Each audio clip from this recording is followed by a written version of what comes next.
Welcome everyone, and thank you for joining us. Today we're showing you 3 key ways to automate media workflows in Iconik.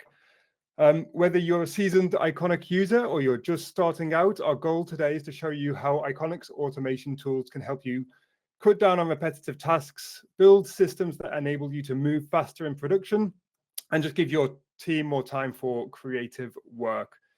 So I'm Chris, your host today. I'm Product Marketing Manager at Backlight, and I'm pleased to be joined today by our CPO Mike Szumlinski, who will join us very shortly. So here's a quick look at what we'll cover today. We'll start with a short intro to Iconik and discuss why automation matters for today's media teams. Then we'll deep dive into key automation tools in Iconik, including the API, custom actions, and our no-code automation engine. We'll show you how you can connect these tools to build powerful end-to-end workflows that save time and reduce manual effort. And we'll wrap up with a live Q&A. So if you have questions, please add them to the questions tab in the bottom right of your screen. You can also upvote questions you'd like us to answer most. The chat tab is open too. We'll keep an eye on it during the session. But for anything that needs a detailed answer, the questions tab is your best bet to get those answers at the end. And finally, if we do overrun and you need to leave early, no problem. We'll send the full webinar recording to your email shortly after we wrap up. So before we dive into things, here's a quick overview for anyone new to Iconik. Iconik is a cloud-native media management and collaboration platform that helps you and your team store, organize, search, and work with media, whether it's in the cloud, on-prem, or both.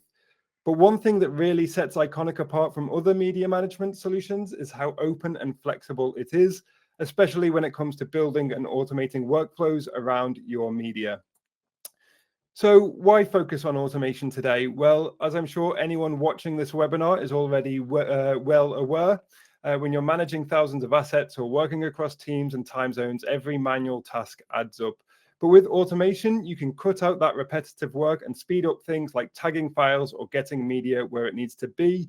You can move faster and reduce errors by standardizing processes. You can keep teams in sync by connecting tools and workflows. And you can lower costs by setting up processes like automatically archiving old assets or shifting media between storage tiers to keep your high-cost storage lean.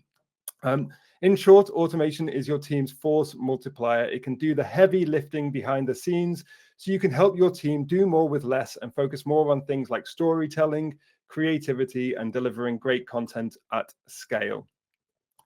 So what are we actually going to show you today? Well, there are many ways to automate in Iconik, and we'll be showing you a lot of those features, including custom code, webhooks, and third-party automations. But we'll focus heavily on 3 core tools in Iconik that make automation possible: the Iconik API, custom actions, and the automation engine. Let's take a very quick look at each, starting with the foundation, the Iconik API. Iconik is built on this API. Everything you can do in the user interface, you can also do through the API. And it's the same API our own team uses every day to build new features and integrations. So you have full access to it. And if you've got someone with know-how on your team, this becomes your gateway to building custom workflows, whether that's connecting Iconik to other tools, setting up ingest pipelines, or managing assets in bulk, or something entirely unique to your setup. Next up, custom actions. These are designed for those moments when you want to kick off a task with a single click. You can set up actions to do things like transcode a file, tag it with metadata, or send it off to a partner, all from right within your Iconik library. You just open up the menu for an asset or a collection, click your custom action, and it runs. And finally, there's the automation engine. This is a visual, no-code interface that lets you build workflows based on triggers like when a file is uploaded or metadata is changed. You can set it up to perform automatic actions like move assets to archive storage, notify someone when an asset is added to a collection, kick off AI analysis or transcription when assets are added to the system, and a whole lot more, all with no code required.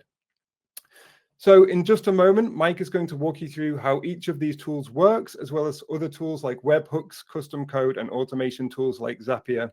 We'll explore a real-world use case via a live demo, so you can see how automation in Iconik looks in practice. And we'll pull it all together into one powerful end-to-end workflow, something you could build yourself to save time, reduce that manual effort, and ultimately lower costs.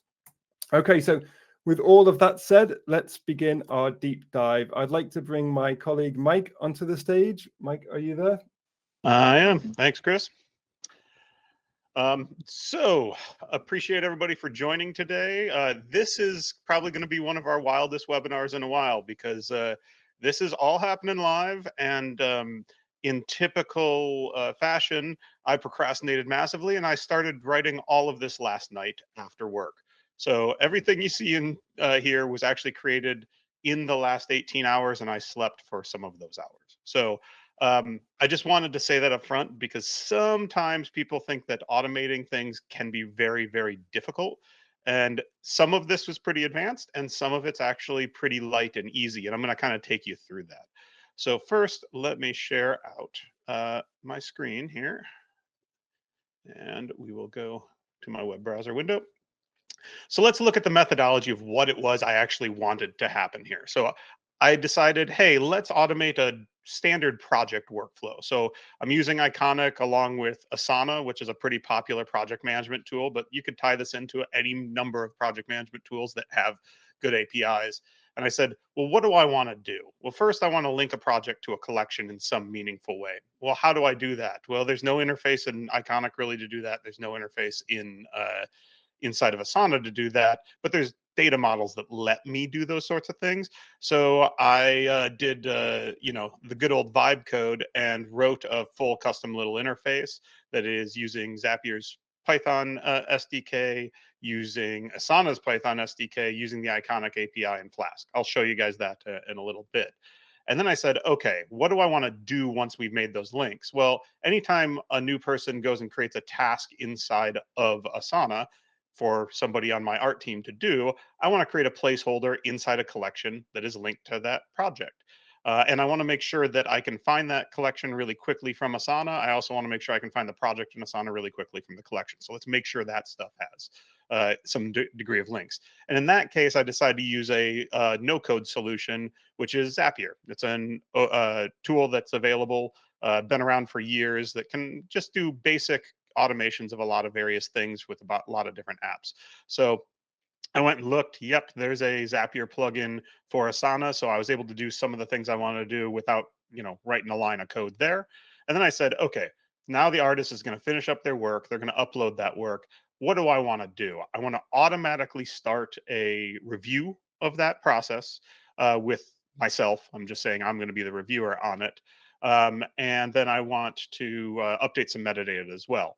So what am I doing there? I'm using Iconik's webhooks, and we'll go to Zapier again. So when certain things happen, when that item gets converted from a placeholder into an asset, we send off a message to Zapier again, and then it runs a couple of Iconik API calls. And then last but not least, when somebody approves, what do we want to do? Well, I want to tag it with some more metadata, and then I want it to automatically be archived because we know this is a finalized master. Well, this one is a perfect fit for the Iconik automation engine. It only took me 2 seconds to do that. So let's dive into what this workflow actually looks like. So the workflow itself starts from within Iconik, and we're using a custom action that I've built. Whoops, wrong tab there. Here that says link Asana project. So what this custom action does is it fires over some authentication information to my little custom web app. So I'm going to click this, and you can see it opens a new window. And now it has a list of all of my projects within Asana.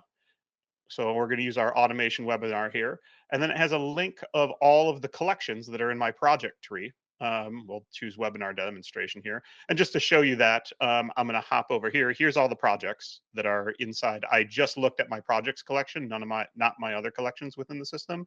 And then I've got my webinar here. You can see there's nothing in it right now, no new tasks, anything along those lines. So I'm going to hop over here and hit submit. And this actually just ran some custom code behind the scenes, talked to the Asana API via their Python SDK, talked to the Iconik API via Iconik's API. And now you can see there's a view Asana project and view Iconik collection. If I click this, it takes me right to that project. And now you'll notice inside the project, there's a link to the Iconik collection. If I click that, hop back over here, we can see that I'm in that collection now, and there's metadata associated with it that says link here. If I click that, that opens back up the Asana project. So I never get lost realistically. I've opened a bunch of windows that are a little duplicated here, but I was able to really quickly find from either tool where my media is associated with the project or what project all this media is associated with. So now that those two things are linked, I can close my little application here. Um, and I can hop back into Iconic. And from the Iconic side now, I can go, hop into Asana. And as a project manager, I can say, hey, I'm going to build a new task. So I'm going to say, do a better photo of Chris and Mike. So I create that task. Now, what this now does is fires to a Zapier function. So I'm going to go ahead and look at Zapier really quickly here and look at my Zaps. And you can see there's this create Asana task Zap. And this is all no code, right? There's no code being written here whatsoever. I didn't do any logic. It's all just done through Zapier. And all it says is, hey, when a new task is created, look up some information. So it grabs the project ID.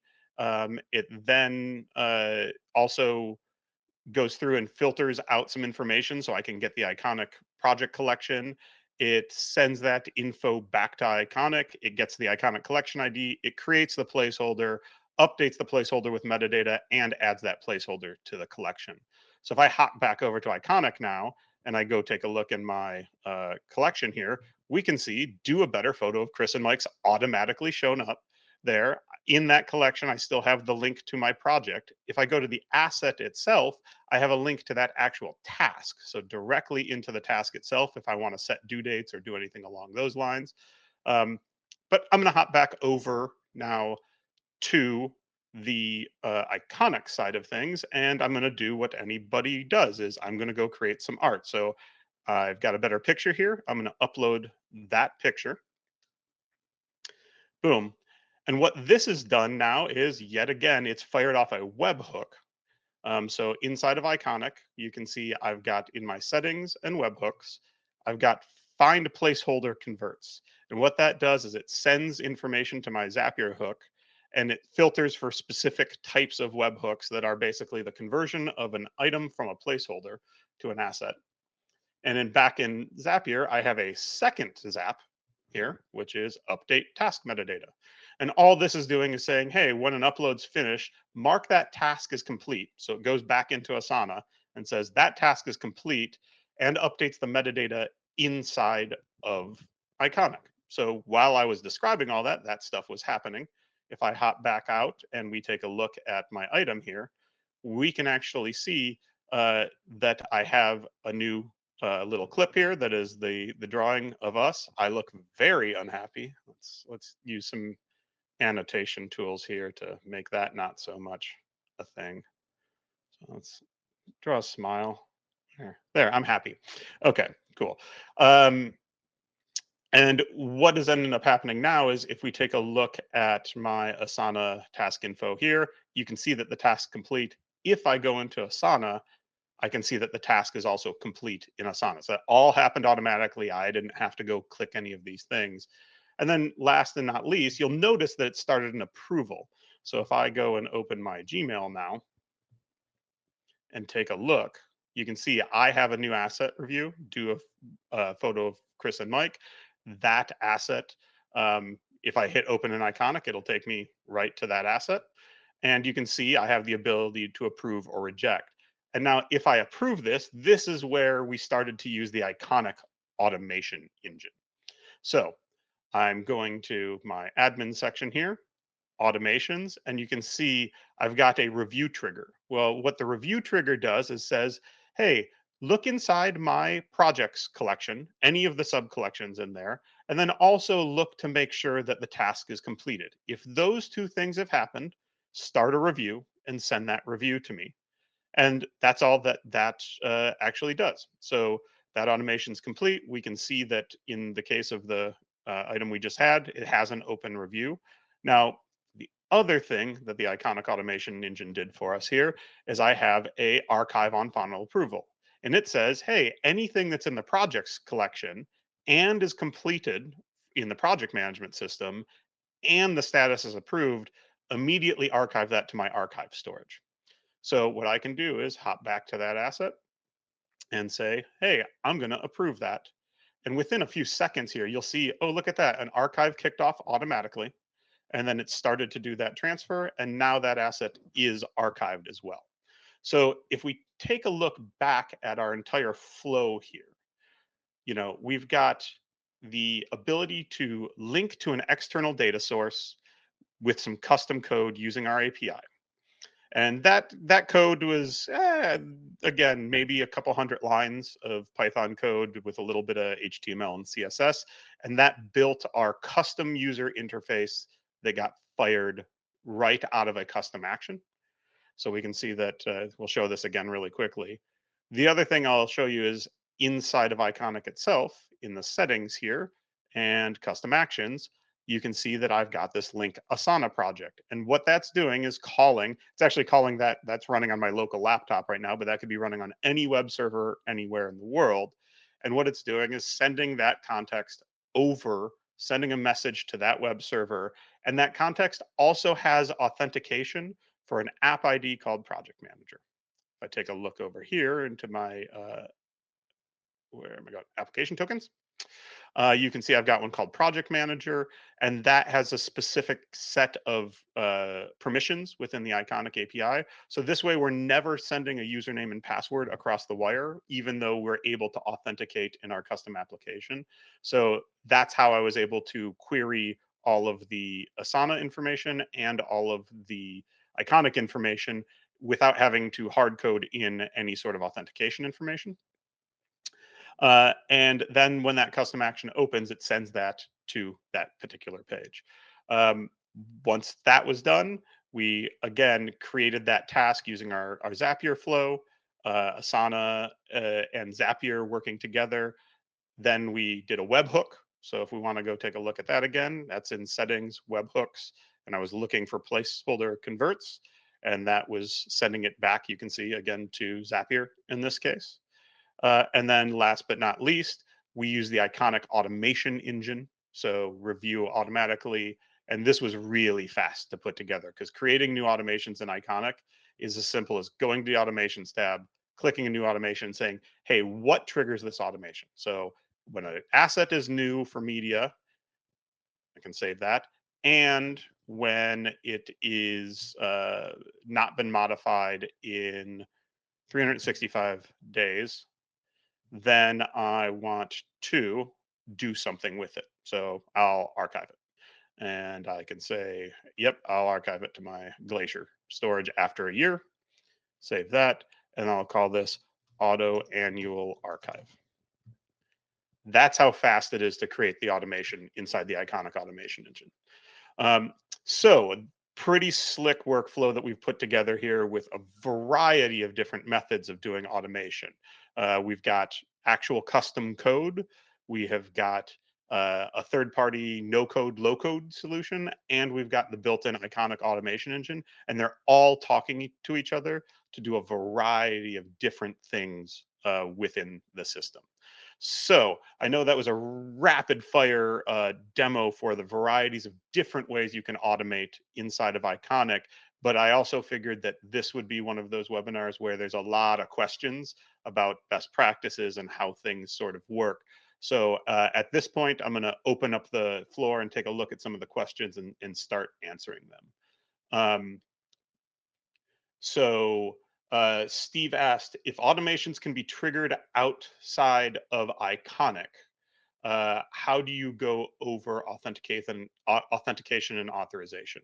So there's two different ways you can do this. One is if you are doing a webhook or a post custom action, which in these cases it sends the URL, sends a message to the URL.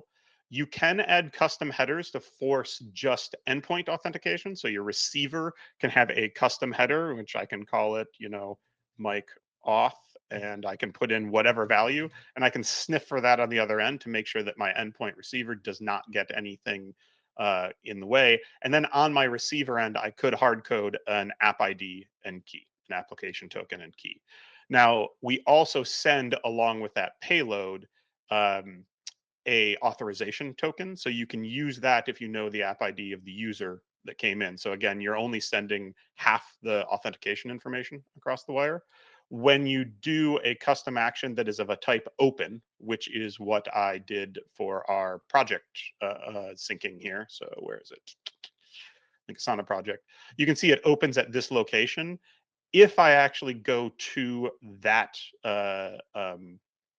custom action and run it and open that new window, what you'll notice is that there's actually a query parameter authorization token that shows up in the URL that gets sent. And if you code in the app ID of the user that you've set that custom action to, you now have an authorization method that you can do. The other thing you get in that payload, and I'm not echoing that out here, but you do get the user ID. So if your app ID and token that you've coded for the interchange between the custom action and your receiver are an admin, you can then request a short-term token as the user that clicked the button and do all operations as them as well from the API. So hopefully that answers the question. I'm gonna be done answering that one, and we will move on to the next one. So Steve asks, can you explain a bit more about placeholders and what use cases they are helpful for? Sure. So a placeholder is just an asset in Iconic, and you can create them manually. You can see there's a new placeholder here, and all it is a container of information that you know you will one day use in the future for potentially linking to data, whether that's an external URL or whether that's actually a file living on storage somewhere, really, or files living on storage is up to you. But I will call this for our demo case here, Mike's placeholder. And once that's created, you can see that this is an asset just like any other asset in the system. And I can go in here and start tagging it with metadata. So webinar on automation demo placeholder and 5 stars, and release date is going to be today, right?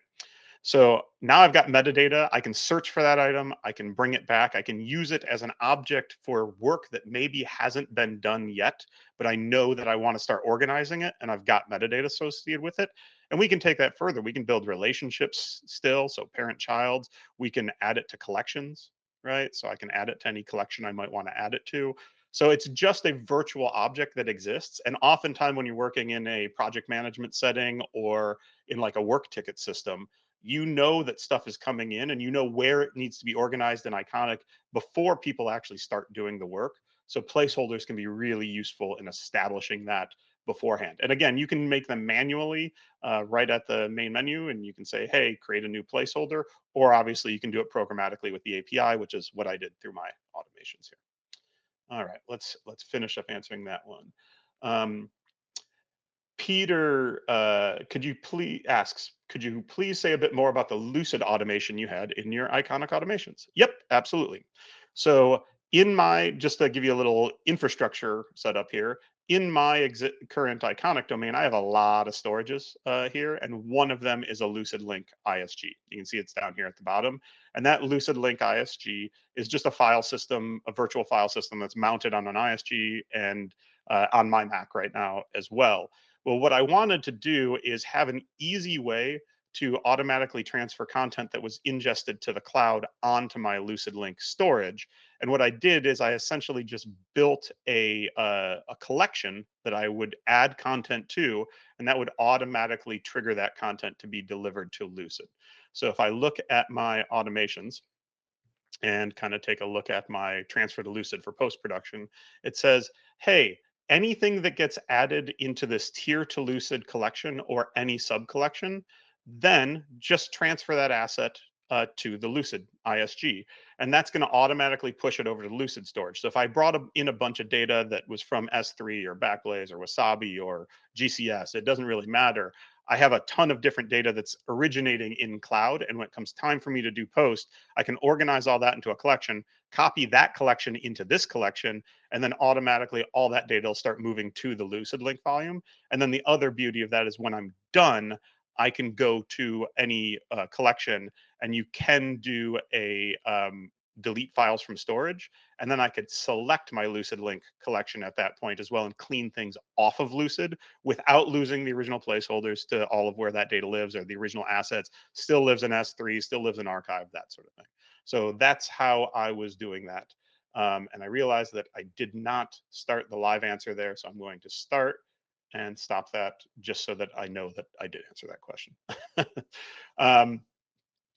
Could you send, Michael asks, can you send a Slack message in a channel and tag an Iconik users when they're asked to approve an asset? Interestingly enough, using the API, let's see, was it slack.com? Let's log into my Slack environment here. Slack's taking a second to open, and I'll go to my private channel here. You'll notice that actually that whole process did just happen. So I had another automation with a webhook set up that sent a notification to a Slack channel. Now, this one wasn't a DM, but if you have a way of linking users to Slack users, and we actually support that in metadata, we'll get even deeper into this. So if you look at any given user in a system, and I'm going to get down to looking at actual API calls here. So if we go and take a look at our users, and then I go take a look at me, right? If we take a look at the actual output of that, I think this is me, right? Nope, that's jobs. Where's it? Current. That's me. There is a metadata. Where are we at here? No. We'll just do it. We'll do it in the API browser because that'll be even faster. So I'm going to go to my docs here, developer docs, APIs, reference guide, users. And then I'm going to go down to users, me, where is it? User ID, get. Try it out, paste that in, hit go. Okay, so this is my user object inside of the Iconik API. And you'll actually notice, I believe I have it in this one. Yeah, there's a custom metadata section within there. So you could actually put the UUID of the Zoom user account in the user's metadata with a post, and then you would know when a user makes a choice in Iconik what their Zoom account ID is, and then you could send a message directly to that user via DM versus doing it into a channel like I had shown over here. So there's definitely ways to accomplish that level of integration with Slack.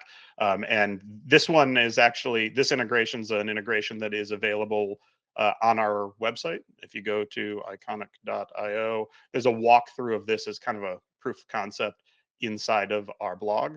If you just search for Slack, you can see this is quite old, from 2021. There's a video that we did about it, and actually a walkthrough of how to set that up, and even links to the code and everything like that. Some of the Slack stuff's changed in 4 years, but in general, this all works almost identically as to what it did back in the day. All right, and I also forgot to click answering that one, so we're gonna do that.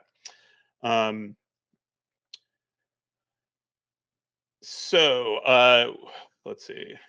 Talik asks, what about automated housekeeping for specific content created by a user or a group of users? So good question. Probably the best way to do something like that is through the use of saved searches, and then calling saved searches maybe with an API endpoint to do bulk actions.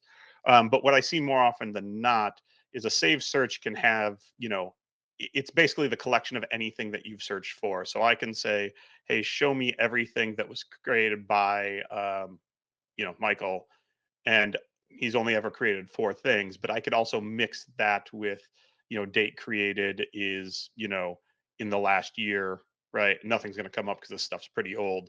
But if I save that as a saved search, that saved search can be called with the API with a single click, bring back all of that content, and then you can loop through it to do whatever you might want to do in really whatever tool you want to do.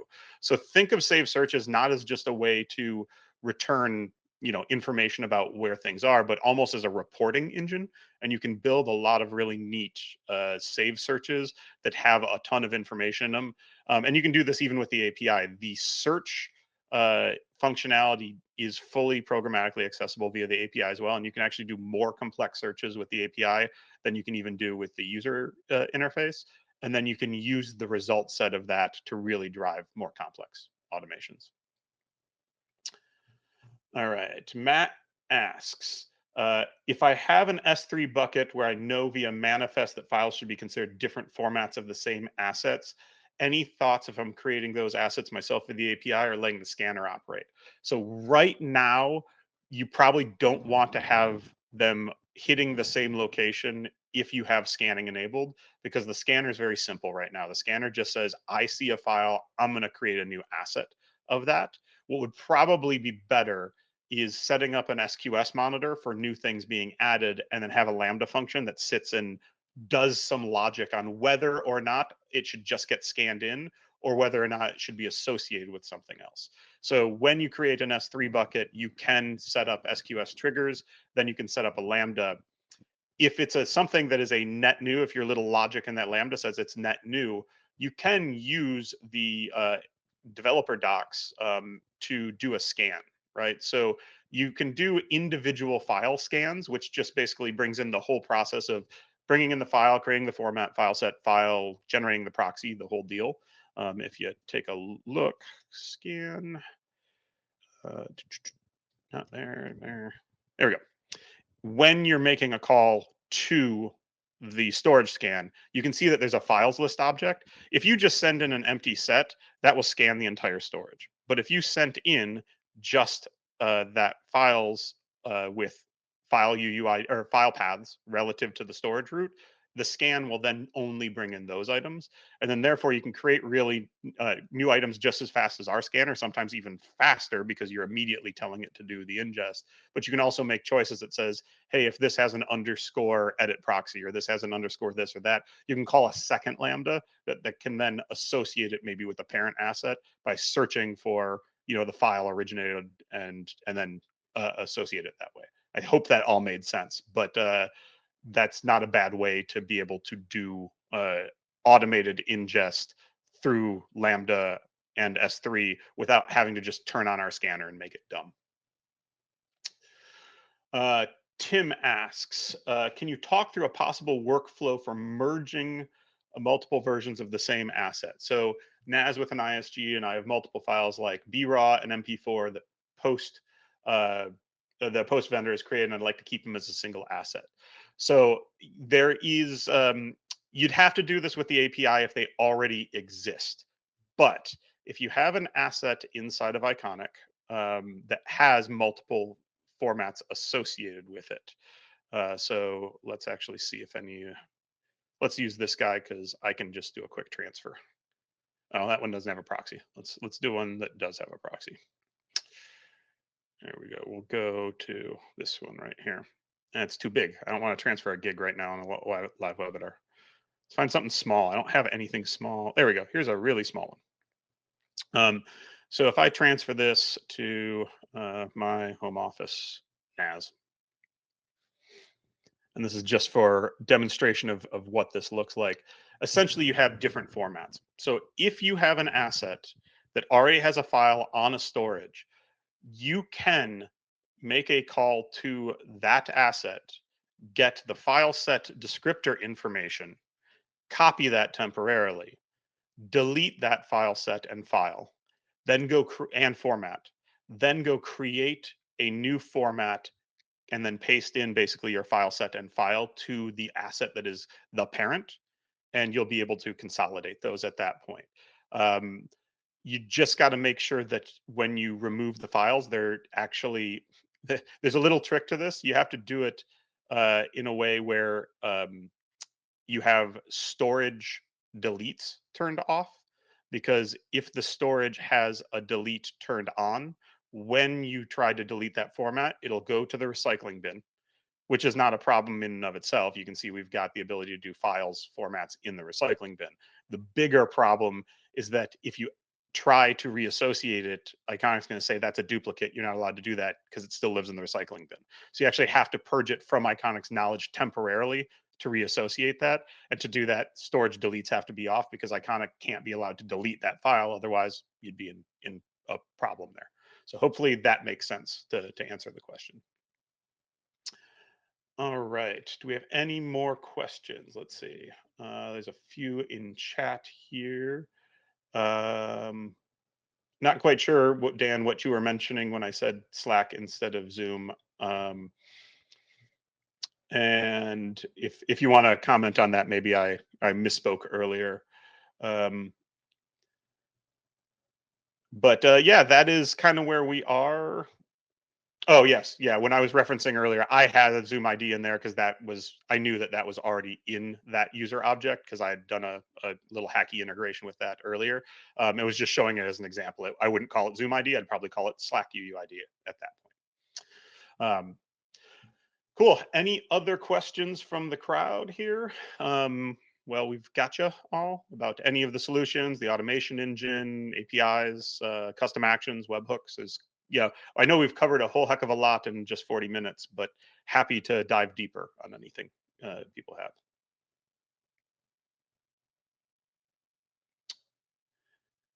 Let's see, got a couple more questions here. So Matt asks, I noticed the limitation in the Premiere panel that open custom actions don't show up. Is that an expected constraint?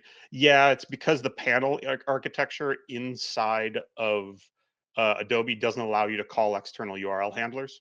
So if even if we made it visible there, the panel just declines us from being able to do that. Unfortunately, it's a limitation of the CEP SDK on Adobe. Let's see. Weston asks, can you provide an example of auto publishing to YouTube or Vimeo? Believe it or not, now this is quite old. I'm going to close some windows here to find it. And this is Chris is going to actually post some of these resources for everybody to link to after the webinar. But on our YouTube channel, going back many, many years, if we take a look into our playlists, there is this hackathons playlist, and one of them was building a custom action to publish to YouTube. Now, this was 100% done in code and done live. You can see it's 3.5 hours long, and it was me with a giant beard fumbling through how to do this live, but just figuring it out. I would say there's probably more elegant solutions that have happened in the last 5 years. There's tools like Zapier or N8N or Make that actually support publishing of data to YouTube from various different locations. You might be able to do this in a purely no-code environment at this point. But if you want to see how I made it work years and years ago, there's a great little link on our YouTube channel. Alexandria asks, can you create an automation to move into a special collection based on a tag? Does the automation allow rules?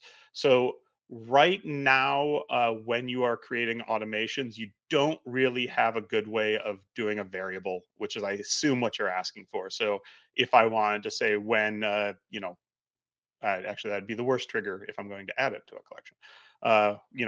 When the metadata was changed to, ABC, save condition, and then I wanted to add it to a collection. We don't yet have a way to use a variable to fill this in. You have to use a very specific collection. We do have plans to add that eventually in the future. It isn't there yet today. That said, this is a good place where you could use a tool like Zapier or Make or something along those lines to do something similar if you need a little bit more advanced options. We just launched the automations engine pretty recently. It is definitely not finished in the sense of all the things we want to do, but we believe there was enough there to add value to customers. So we got it out the door. There's a lot more fun to come with the automation engine over time. Tim asks, could you talk through a possible workflow where you could associate multiple raw video assets with an edited video file? I'm thinking of some sort of automated solution to make an XML export out of the post software, auto create custom relations. Yeah, so we do have a data model to kind of support that. If you go and take a look at any given asset, you can see there is a relations tab here, and the relations allow you to create custom relationships. right? So we ship with a bunch of them. Parent, child, sibling are the most basic, but promo of, product for. But I've created some custom ones here, like multicam or release or rights license or season episode, series season, these sorts of things. So if I were going to say, let's make a sibling relationship here, I can just say this is related to, these three items. And you can see now I've got a sibling to all three of those. And if I go into any of those assets, I'll see the sibling going back the other way. That's just using our relations endpoint. And this is a big fun thing. If you're playing with our API, because we're API first and because we use the same API to build the entire Iconic experience that you have access to, if you don't know how to do something, you can always go into the UI and do it, and you will see exactly what endpoint we call and exactly what data payload we send to that and exactly what the response is from that payload. So that's the API programmatic way of building automatic relationships between different assets. And yeah, you definitely could write a very simple script that would just link things together based on a manifest.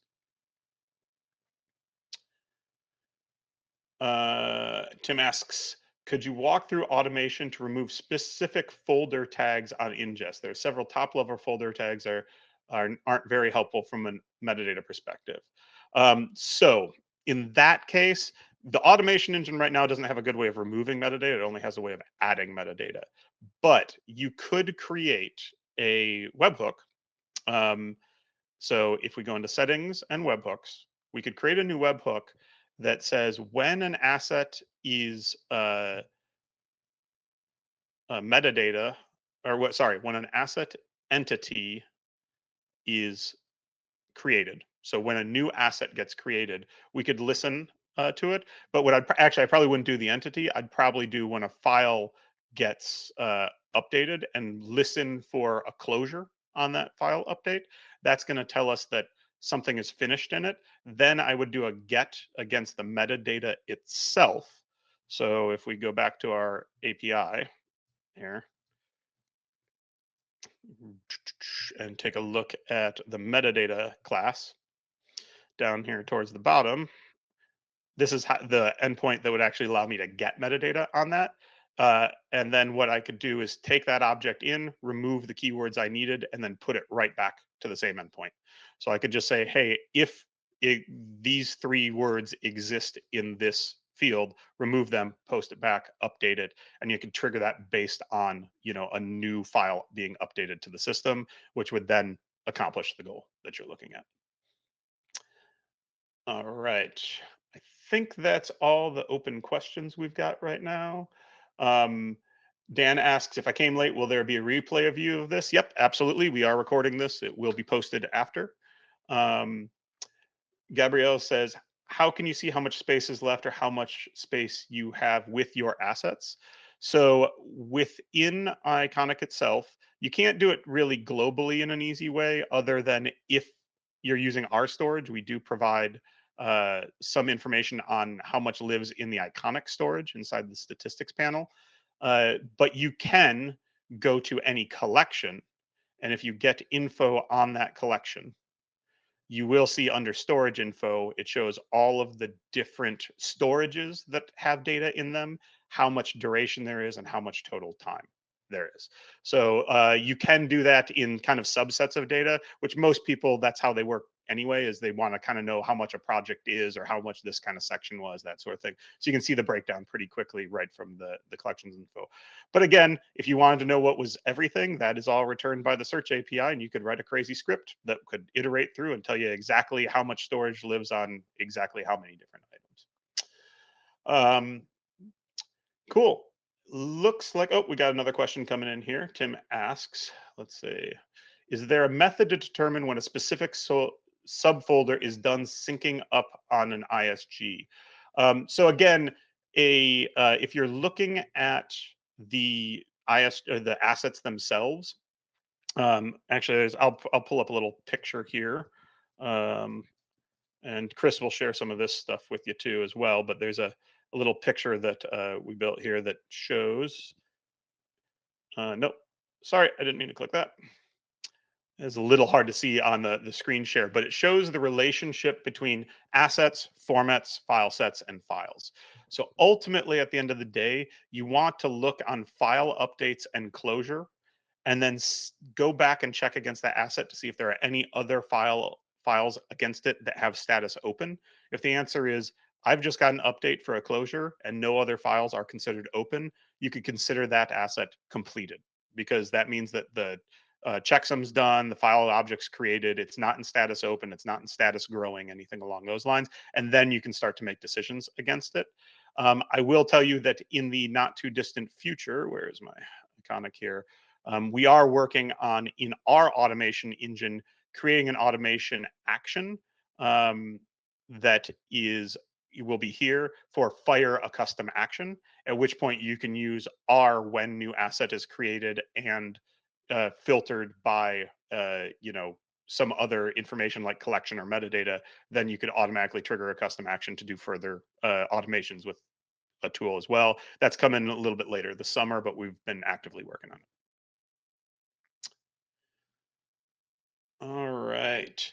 I think that is officially all the questions, unless anybody has any more. I think we're ready for Chris to take us out. So I'll wait 5 seconds just to see if anybody else has anything they want to ask. Nope, looks like we're good. So I will stop sharing my screen here and hand it over to Chris to take us out. Awesome. Thanks very much for that, Mike. Lots of interesting insight there. As Mike mentioned a few times, yes, there are a few resources here to share. There's a very quick roundup of some of the resources Mike mentioned, all of which are going to be great for anybody who wants to go a little deeper after today. We've got our interactive API docs with a link at the top here, which lets you explore everything you can do with the Iconik API. If you want to get more hands-on, check out our GitHub repo at github.com/iconic-io. It's full of example code and starter integrations to help get you up and running. And we've also linked to some of those older hackathon live streams at the bit.ly link you see here. They are a bit older, as Mike said, but they're absolutely still relevant and packed with a bunch of inspiration for building your own automation prototypes. And finally, there's the webhook.site, which is a handy tool to inspect webhook output. It's very, it's useful for testing, debugging workflows, things like that. And as Mike said, we'll include all of these links in the follow-up email along with the webinar recording. If you're looking for more resources to support your Iconik implementation, just head to iconik.io and open the resources drop down at the top of the page. There you will find customer success stories, deep dives into key features, API and help documentation, and details about more upcoming events. We don't have any scheduled just yet, but there will be more webinars like this coming soon. And if you do happen to be brand new to Iconik, I don't know how many people on this webinar today will be, but if you are and you want to explore some of the features we've covered today, just head to iconik.io. Right from the homepage, you can click request a demo to book a one-on-one walkthrough with our team, or select start a free trial to dive in and explore yourself. Yeah, that's a wrap for today. So huge thanks to Mike for walking us through the automation workflows in Iconik and answering all of those questions. And thank you to all of you for joining. We hope that you learned something valuable, and we look forward to seeing you the next time. So just keep an eye out on your inbox for the recording and links. And yeah, thanks for joining us. Bye, everyone.